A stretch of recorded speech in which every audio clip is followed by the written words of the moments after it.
Salut à tous les supporters de l'AS Monaco, j'espère que vous allez bien. Les autres, commencez pas à me saouler, je vous le dis tout de suite. J'ai un message de la part de Stéphane LME, Stéphane LME, membre actif de Mounegou 14, qui ne s'appelle plus Mounegou 14, donc il change d'appellation et ils fêtent leurs 10 ans à l'occasion du match contre Caen en Normandie. Eh oui, c'est beau. Donc gros big up à Mounegou Normandie.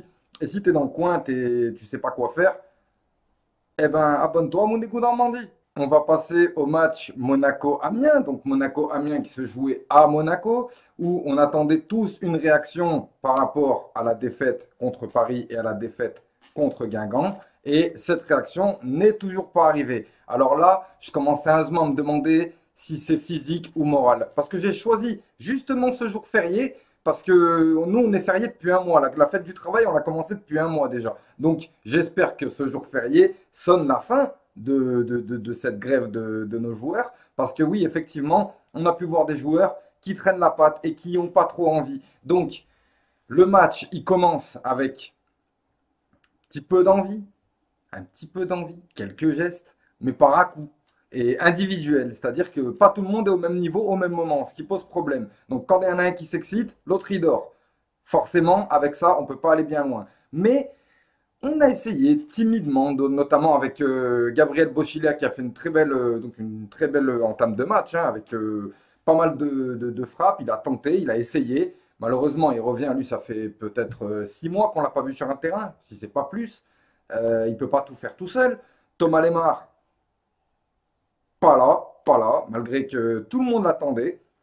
Il y a Monaco, on attendait Monaco et on attendait surtout Thomas Lemar. Mais voilà, pour Thomas Lemar, je pense que c'est un vrai coup de pompe qu'il a.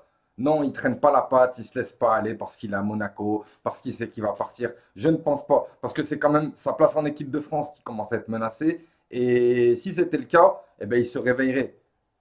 Ne serait-ce que pour pas perdre sa place en équipe de France. Mais là, il a un réel coup de pompe. À côté de ça, on a un Fabinho qui est totalement absent. Aussi pareil, par à coup, de temps en temps, il sort, il fait une accélération, il fait une passe, mais il retourne se cacher. Donc voilà, il y a des bons joueurs, il y a des jeunes bons joueurs comme Almami Touré, Endoram, Bochilia qui essaient de faire les choses, mais sans nos tauliers, sans nos cadres, on peut rien faire. Et nos cadres, ils sont touchés au moral. Ils sont touchés au moral comme pas possible, à un point que ils n'arrivaient même pas à être dangereux. Voilà. Et l'action la plus dangereuse d'ailleurs, parce qu'on va passer la mi-temps, la mi-temps est passée, il a fallu attendre la 61e minute, ouais, aux alentours de la 60e minute, pour que Amiens nous mette un poteau et que ça nous réveille un petit peu. Et que ça nous a réveillé un petit peu, effectivement. On a montré un petit peu de fierté, parce qu'on a eu peur de perdre. Et là, on a essayé d'envoyer quelques attaques avec des centres, des lobes, on a tenté quelques trucs, mais encore trop timidement. Alors voilà, la rentrée de Diakabi a apporté pas mal côté gauche, mais ça n'a pas duré longtemps parce que je sais pas où est-ce qu'il s'est cru. Enfin, je sais pas, ça va, t'es pas touché au moral, toi, Diakabi, tranquille. Au contraire, c'est là que tu es censé faire tes preuves